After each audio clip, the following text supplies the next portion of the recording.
Dobar dan, danas je sa nama Aleksandar Stolić iz 4.1 i sa njim ćemo da radimo jedan mali kratak intervju nakon završetka 4. godine. Hvala na pozivu u vaš idealan studij. Poželjkovan sam što sam ovdje. Da li smatraš da je za tvoj smer bez fakulteta moguće naći posao u struci? I sa fakultetom je ostalo mnogo teško naći posao, a kamoli bez fakulteta, tako da ne. Da li ćeš da upišeš fakultet iako da voli? Da, upisat ću prirodno-matematički fakultet u Nišu, gdje ću, nadam se, da upadnem na fakultet. Ti se baš odlučio za taj? Pa zato što on pruža najviše mogućnosti od svih, mislim uzmite u obzir da je elektronski jako teško završiti, a PMF je u suštini elektronski fakultet samo bez toliko prestiža.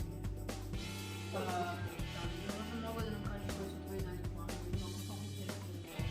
Moji dalji planovi su freelance uz back-end programiranje, nadam se. Gdje vidiš sebe za nekih 10-15 godina? Nisam razmišljao toliko u budućnosti i nisam planirao toliko daleko, ali nadam se da ću da stignem do Švajcarske. I da li bi mogu možda kroz nekih par reći da nam kažeš tvoje školovanje? Moje školovanje je solidno kao svačije drugo. U suštini ništa posebno, ništa dobro, ništa loše. Totalno obavezno je, tako da nemam nekih ni lepih ni ružnih uspomena, sve jedno. Totalno je obično. Bože, hvala. Hvala tebi. Nama je Aleksandra Đurković, ja sam učenica 4.1 elektrotehničar informacije i tehnologija i sada završavam 4. godinu. da li smatraš da je za tvoje smere bez fakulteta moguće naći posao u struci koju si završila? Pa iskreno po meni lično smatram da može, ali ne u Srbiji. U Evropi sigurno, zato što je naš smer pre svega najtraženiji trenutno i bez fakulteta je moguće naći jako dobar posao. Da li ćeš upisati fakultet i koji će to biti? Da, upisat ću GAF ili ti građevinsko-arhitektonski fakultet u Nišu, smer arhitekture i nadam se da ću dobro da prođem na prijemnom i da ću da upadem na budžet. A zašto si odlučila baš za taj smer i zašto ćeš da promeniš struku? Pa zato što mene pre svega jako interesuje interijer i dizajniranje i smatram da je arhitektura po meni najbolja opcija. I koji su tvoji dalji planovi? Pa nakon završetka fakulteta i masterom, potrudit ću se da nađem posao, ako ne ovdje, onda sigurno negdje dalje i da ću da uzmem uspješno to. I gdje vidiš sebe za nekih 10 godina? Pa kao uspješnog arhitektu i dizajnera interijera. Pa da li bi mogla kroz par reći da opišeš tvoje školovanje početka? Pa za mene lično prva godina je za sve nas bila i koliko teška, toliko i dobra. Svi smo se lepo složili. Nakon toga je se dosta toga promenilo, ali mislim da smo svi izvukli iz srednje škole jako lepih uspomena i da kad se sretnemo za 10-15 godina negdje da ćemo da se opet ispričamo kako treba i da ćemo da se prisjetimo uspomena koje smo održili. Hvala. Danas je tu sa nama Milica Paunović, učenica 4.2 i sad ćemo da vidimo što ona ima da kaže o školi i o njenom školovanju. Da li smatraš da je za tvoj smer bez fakulteta moguće naći posao u struci koju si sada završila, to je sada završavaš? Pa tek sada vremenom kada završavamo, shvatim da nisam na vreme razmišljala o tome šta ću posle srednje, pa sam odlučila da ću da pauziram jednu godinu i da pokušam da nađem posao. Po mogućnosti ako nađem u svojoj struci, ako ne, onda neki drugi posao. Hvala. Da li možeš da mi kažeš koji su tvoji neki dalji planovi sad, posle, kada nađeš posao? Pa nisam razmišljala trenutno o tome. Smatram da većina nas nema neku perspektivu u budućnosti, ali bi najviše voljela da sutra ostvarim svoju porodicu, da nađem svoj posao i... Hvala. Da li znaš možda gdje vidiš negdje sebe za 10-15 godina? Ali bi najviše voljela da budem na nekom mirnom mjestu, gdje nema stresa, nema ničega. Prosto da budem srećna samo. I da li možeš kroz par reći da mi kažeš što škola? Pa ova škola je meni ostavila jedan mnogo lep period u životu i mnogo mi je žao što izlazim iz ove škole. Svoje društvo ostavljam ovde, ali što ne znači da neću da ih obilazim. Hvala.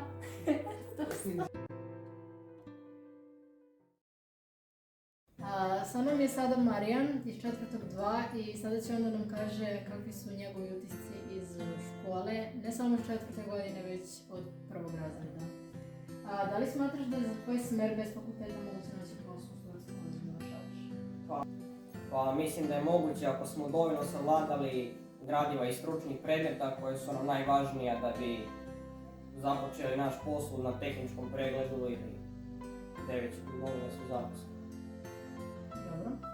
Da li ćeš da upišeš fakultet, tako da koji imaš u planu? Pa za sada planiram mašinski fakultet u Nišu ili tehnički fakultet u Boru. Mislim ću još i dalje nisam siguran. Da li možda mi kažeš zašto bi baš izabrao jedan od Sigurno su bolje i plate i lakše se nalazi posao, ali i pre svega, pošto već sad završavam 4. godinu, pa ne bi odmah hteo da počnem da radim, nego hteo bi još malo da imam novo druženja ili upoznavanje još ljudi. Da li možeš da mi kažeš koji su neki tvoji dalji planovi? Pa za sad i dalje ništa, kao i većina mojih vršnjaka, nemam i dalje ideju ništa ne planiram. Gde vidiš sebe za nekih 10-15 godina? Pa možda kao nekog, ne znam, uspešnog čoveka koji je završio fakultet i srednju školu i koji može normalno da živi sa normalnim primanjima ili, na primjer, da mogu sebi da priuštim odmore sa tim poslom koji ću da se bavim. I da li možeš kroz pare da mi opišeš svoju školu? Pa za ove 4 godine upoznao sam mnoge drugare i lepo smo se družili, ali nažalost morat ćemo da se rastanemo i to mi je teško pada.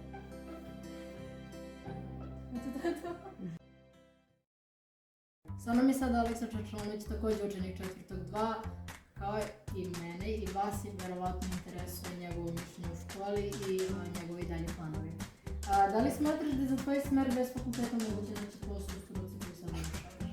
Pa mislim da je moguće jer tipa na tehničkom pregledu se traže radnici koji su završili ovaj smer. Također se nadam da i u Eliksiru imaju potrebu za radnicima koji su završili također isto ovaj smer. Tako da sa malo boljim poznavanjem stručnih predmeta mislim da se može naći dobar i fin posao, znači sa finom platom. Dobro. Da li možeš da mi kažeš koji su tvoji dalje planovi? Sigurno znam da neću upisati ove godine ništa, planiram da nastavim posao, da se zaposlim u firmi gdje sam bio na praksi, a nakon toga ću vidjeti dalje šta ću. Gdje vidiš sebe za nekih 10-15 godina? Pa ne znam, nisam razmišljao o tome, ali nadam se da ću biti uspješan koliko imam neku normalnu platu i porodicu pored sebe i da će to sve biti kako treba.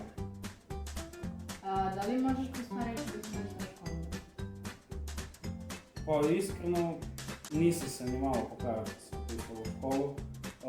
Pre svega tolerancija profesora je, to mogu da istaknem, znači pored toga društva koje sam upoznao, nadam se da ćemo ostati u kontaktu. Pa i mislim također da smo poneli dovoljno znanja, to je za neki budući posao i čak možda i naučili smo van škole, savladali smo i to kako se snaći u životu i dosta smo toga naučili.